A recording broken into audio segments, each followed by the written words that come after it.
Good afternoon. I'm Stephen Watts, a school counselor at Citronelle High School. And I'm Sherry Hart, school counselor at Alma Bryant High School.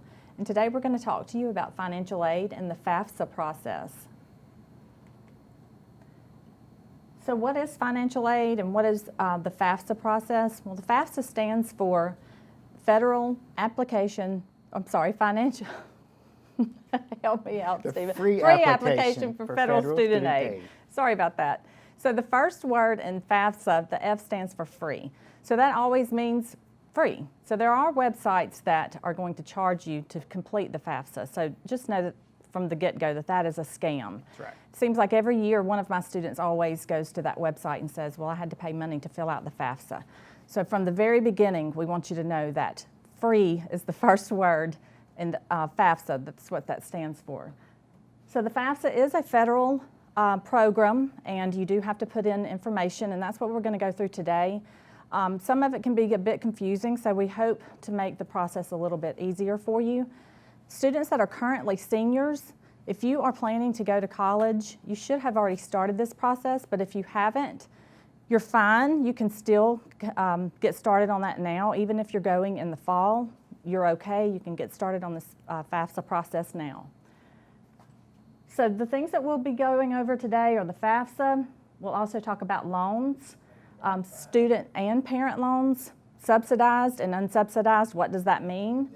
And we'll talk about scholarships from other sources as well. So today, as we move through this process of exploring the FAFSA and what that means for you as students and your families, there are some specific questions that we want to make sure we've answered.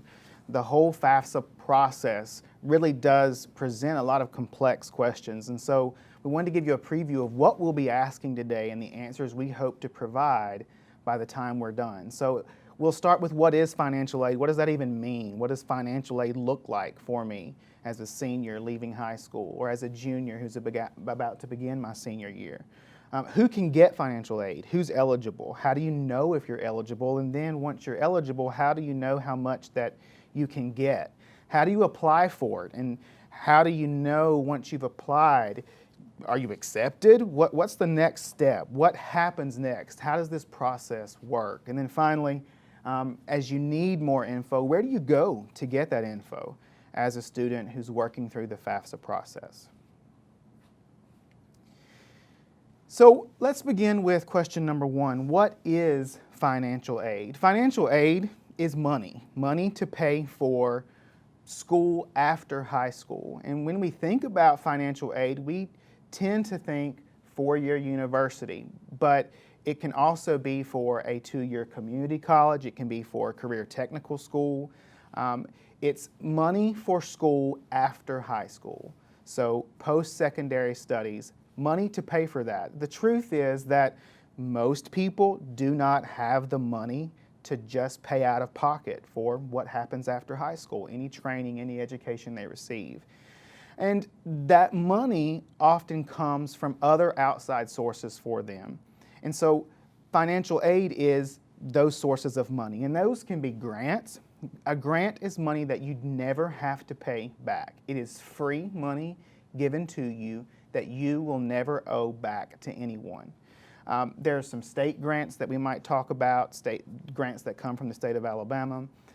The biggest, probably most well-known grant is the federal Pell Grant, and we'll talk more about that later.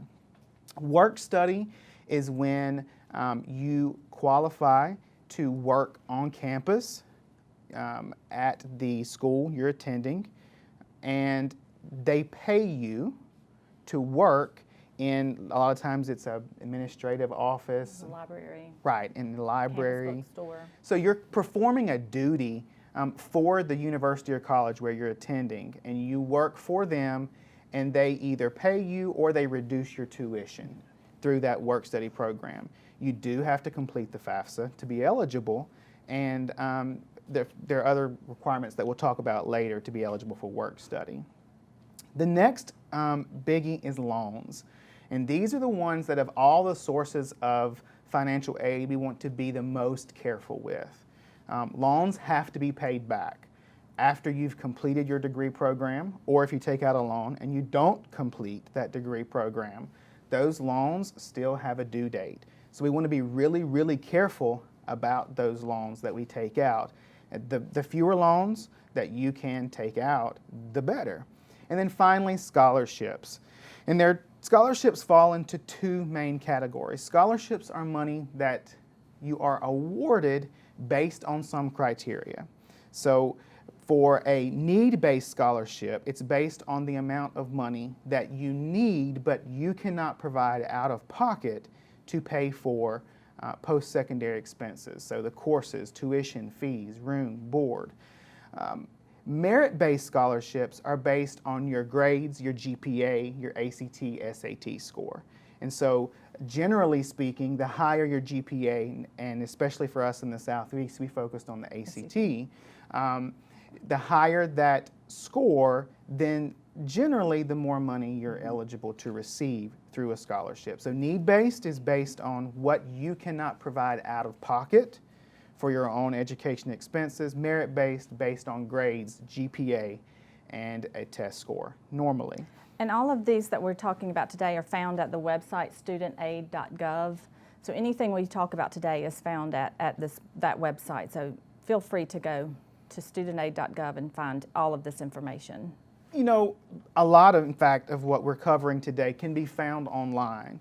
And that's especially important now when you don't have a school counselor you're not in the same building with them and you can't go to their office and check in. So certainly the website that Ms. Hart just mentioned, FAFSA.gov, FAFSA.gov is the official FAFSA website. It is a government website because FAFSA is run by the Department of Education, the federal government. And so it is a government website that you can visit. I'd also recommend that you visit this Federal Student Aid's Facebook page. So you see a snapshot of that here. And Ms. Hart, I think you also told me they have a Twitter account. So at Federal Student Aid, check those websites out. There are lots of resources where many questions that you might have about the FAFSA process are already answered. And in absence of having that school counselor there to help you through this process, a lot of those questions can be answered there. So, Ms. Hart, who is eligible? Who can get federal student aid? So the first thing, you have to be a U.S. citizen or national or an eligible non-citizen. So that's a big question about who is eligible. So again, there are some questions that are answered at studentaid.gov that we are not going to go into right now. So a lot of that can be answered there. There's also a 1-877-4-FIND-AID, FINAID. That's the number that you can call, and again, that's found at that website. They do answer the phone, and it may take a few minutes to sit on hold, but I have called with students and just sat on hold for maybe 10, 15 minutes. But they do answer the phone and will answer questions for you. So if you're completing the FAFSA and you have a question, you're stumped, get someone on the phone at that number and let them sit there with you and answer all of your questions as you go through the FAFSA. So they do answer the phone. Another thing you have to have is a high school diploma or the equivalent, a GED, to be able to receive any federal assistance for school. You have to be enrolled in an eligible degree or certificate program at a college or a career school. You have to have the student has to have a Social Security number. Males, if you are planning to complete the FAFSA, it's going to ask you a question about the Selective Service.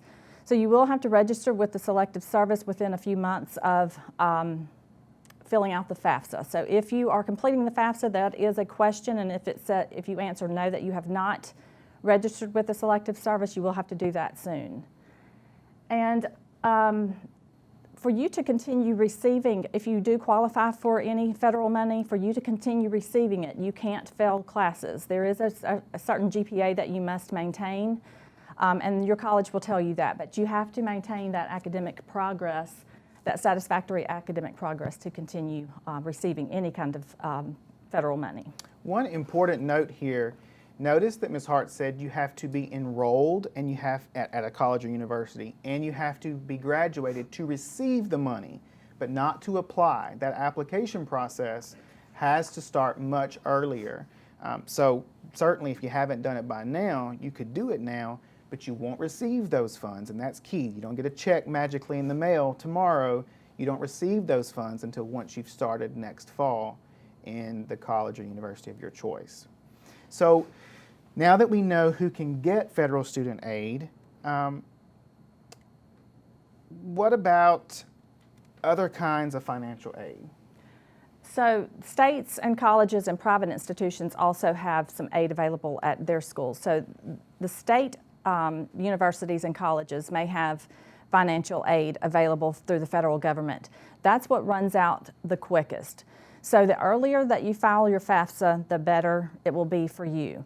So for juniors, current juniors, when of course next year you'll be a senior, that FAFSA opens up October 1. So as soon as you can file that FAFSA, I mentioned earlier, the better, because that state money will run out faster. So if you do qualify for a Pell Grant, a federal Pell Grant, you should qualify for that state money as well, or you could. You'll just have to talk to your institution. But that is money that's available. Also, private institutions, many students feel that if a school is $50,000 a year that they won't be able to afford that. However, private institutions have people that fund them with other money, and they are usually able to fund students with these grants that sometimes make it very comparable to a state public funded college. Right. So when you start comparing the two, it may be out of pocket, could be about the same, or even that private college, if they really want you as a student, that, Sometimes it's less. yes, it could be less. So don't think that just because a college is $50,000 a year or more, that you can't afford it. If they really want you as a student, then they could offer you a lot of money because they have their own funding also. So now we know what kinds of aids are available. How do I know what I'm eligible for? I mean, I know that it has something to do with how much I make if I'm working as a student, or how much my parents make. How do I know? How do I get to the end of the day and know what a college is really going to give me? How much is it really going to cost me? Well, you're going to have to complete the FAFSA, and we're going to go through that process, but it goes about the cost of attendance also at the college. So like I mentioned, one school may be $50,000 because they're a private institution, and another school may be $15,000 to $20,000 because they're a public institution. So that the cost of attendance includes the tuition, fees, room and board, and transportation. You take that cost of attendance, and then you take your financial need, and your financial need is determined by your expected family contribution, and that's going to come after you complete the FAFSA. They take a formula and decide, this is what we think that your family can pay for your college. A lot of times people are shocked and said, I can't come out of pocket with $9,000. They'll take that expected family contribution and your cost of attendance minus the EFC, and that's your financial need. So I know it's a formula right now that you're like, what are you talking about? But we'll look a little bit more into it, but that's how you figure out what your financial need is.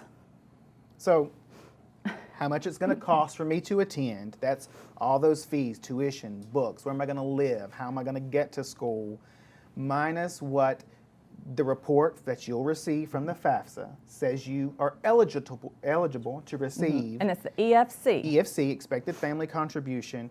That equals what you have left to somehow figure out how am I gonna pay for this? So again, let's dive deeper. How much can I get? Is there a limit? Where does the federal government say, nope, we've given you enough and we're done? And how do I qualify for that? How can I get it? How do I get this money? Okay, so if a student completes the FAFSA, a lot of times when I've helped students, at the very end when you complete the FAFSA, you'll get a number. You'll have an EFC number. If your EFC by chance is 0, then you qualify for a full Pell Grant. The amount of a full Pell Grant for the 2020-2021 school year for next year is $6,345. So that's the amount that the federal government will give you to go to school for the full year. So every year you have to complete this FAFSA. Every year you have to go back in and do this form because your financial situation may have changed from the previous year.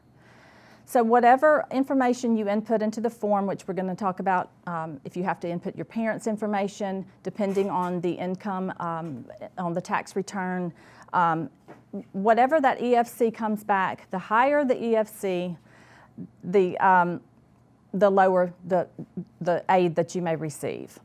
Federal work study depends on the funds available at the school. Now, direct subsidized and unsubsidized loans, students alone can get $5,500 without anyone co-signing for them. So a student can get up to $5,500. And then there's Direct Plus loans for parents, and then other programs that are available, you can look at studentaid.gov. Perfect. So, again, thinking about how much you can get, there's a great tool that FAFSA has called the FAFSA Forecaster. Ms. Hart, tell us about the FAFSA Forecaster. If you are an undergrad, if you're in 9th through 11th grade, you can go there now and look just to get an idea of what you would be able to get right now. It's just a good tool to look at and kind of gauge and see what you would be able to get. But Okay, FAFSA.gov, and then the link Thinking About College. So, I'm ready to apply. What does this process look like? So go to FAFSA.gov and you're going to create an FSA ID number, or FSA ID. You have to create the FSA ID and so does your parent. So you need two, one for you, one for your parent. So there's also an app now, and I'm going to go ahead a little bit. There's now a My Student Aid app, and you just find that on your app store, and I typed it in yesterday and found it easily. But if you have, if you're able to get this, it's a lot easier to do it on the app. But you would have to complete your portion on the app, and if it says that you have to have a parent, which most students have to have their parent's income on there also, then the parent would also need to do their portion on the app. So how do I apply for it? You create your username and password. That's called the FSA ID. Remember that you and your parent must each create your own FSA ID. That means that you have to have an email address associated to you. Your parent has to have a separate email address associated to them. You cannot share an FSA ID because you have to sign the FAFSA with your email address, and your parent has to sign also with their FSA ID with their own email address. It is your electronic signature, essentially. So you want to keep it secure. You want to make sure that you're not posting that out or you're not sharing it. And same as for your parents. You may be privy to that, but it's really important. That becomes an electronic signature. So students and parents both have to have their FSA ID. We mentioned that. So on the first few questions of the FAFSA, this is very important to find out if you're an independent student or a dependent student. So and that can help determine how much money you're getting. So Yes. it's really important that we get this right. So we have a few students that are considered an independent student. And the way that is because the first few questions on the FAFSA, one of them asks, have you ever been in a legal guardianship?